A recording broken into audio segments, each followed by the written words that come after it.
to the channel, Simon Side of Football.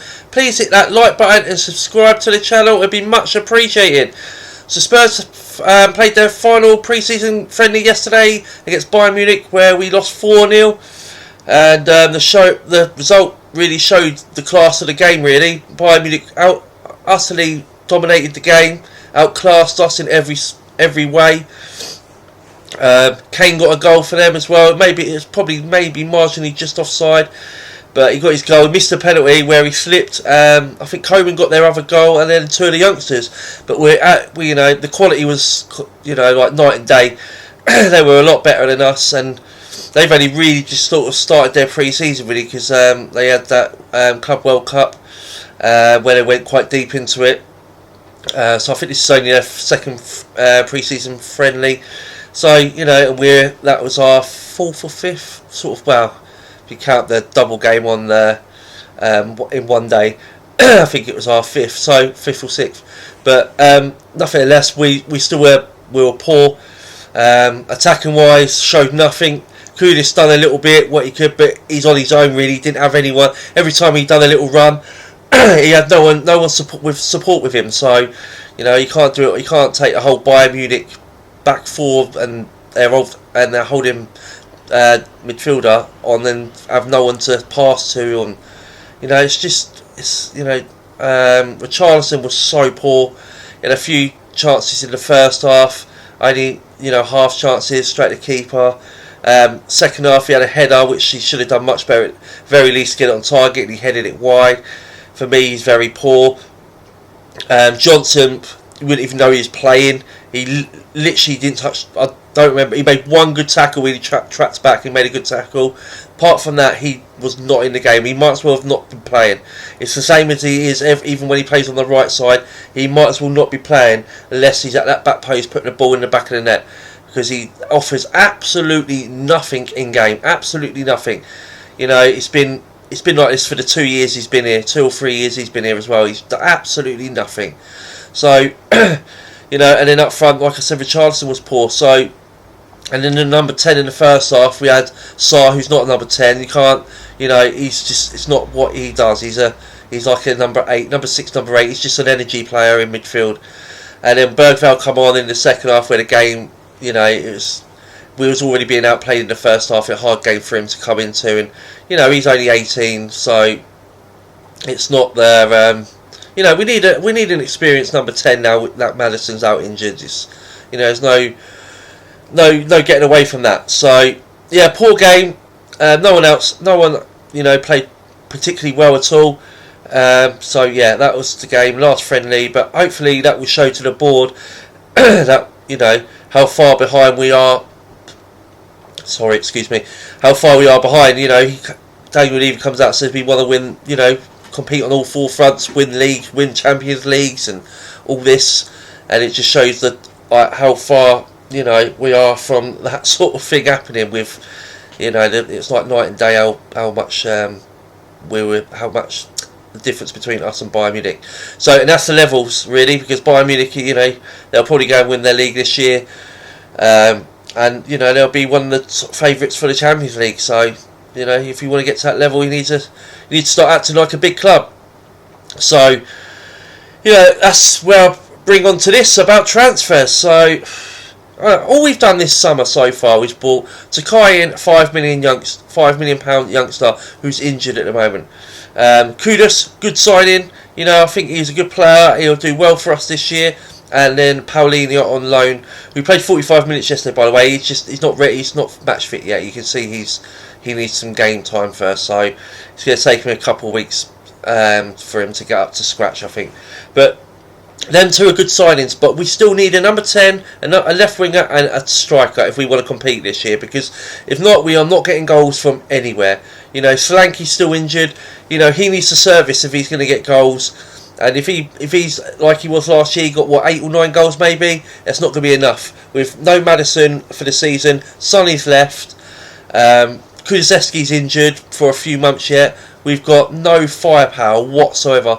Defensively, I think we'll be okay.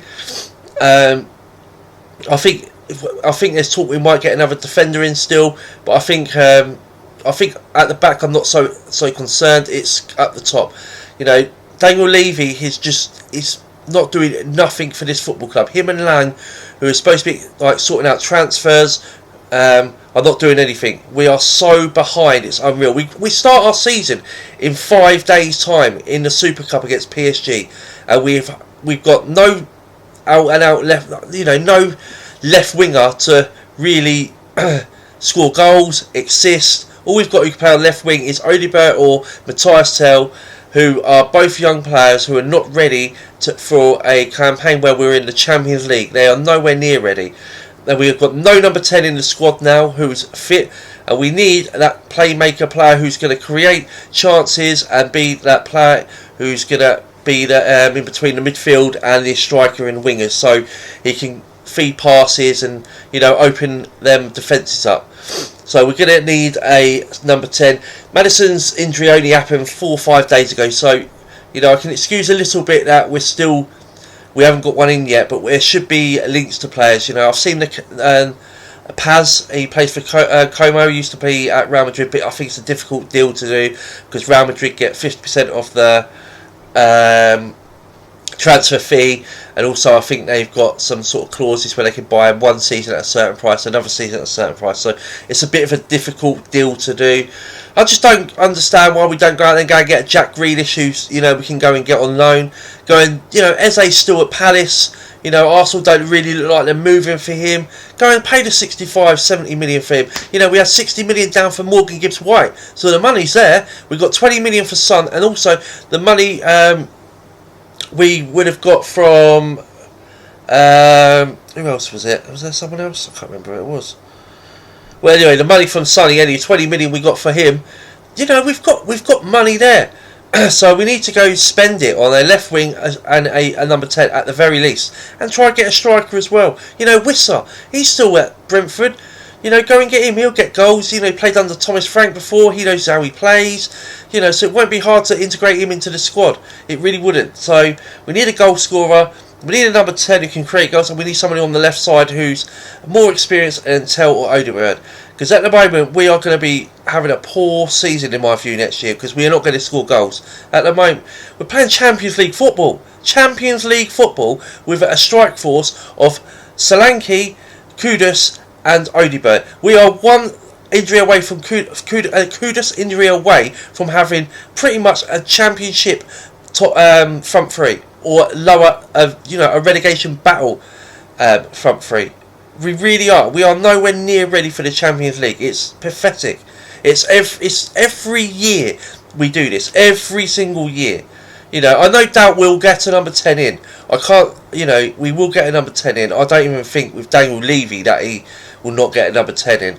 But we still need a left winger as well. Apparently Frank's happy with Odibert, and we're only going to be looking at a number 10 and a centre back. I don't believe that. I just do not believe that we'll only get a number 10 in. Surely the club can see that we need people who can score goals, like a left winger and a striker. They must see it, because I just don't understand it right now. But we will see. So our first game is on Wednesday against PSG in the Super Cup, and then we will be playing Saturday against Burnley at home, who will come and just sit back, 10 men behind the ball, and soak up the pressure and try getting a goal on the break or from a set piece. And with no number 10, I can't see how we break Burnley down unless we get a set piece goal or a penalty.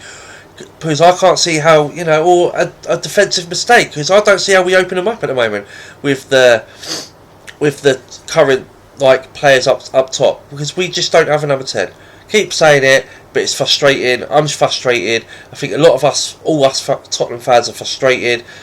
You know, no news. You know, we're considering this player. We are linked with this player. We like this player. We appreciate with this player. It's just the same. All the ITK say this, and it's nothing materialises. Nothing at all.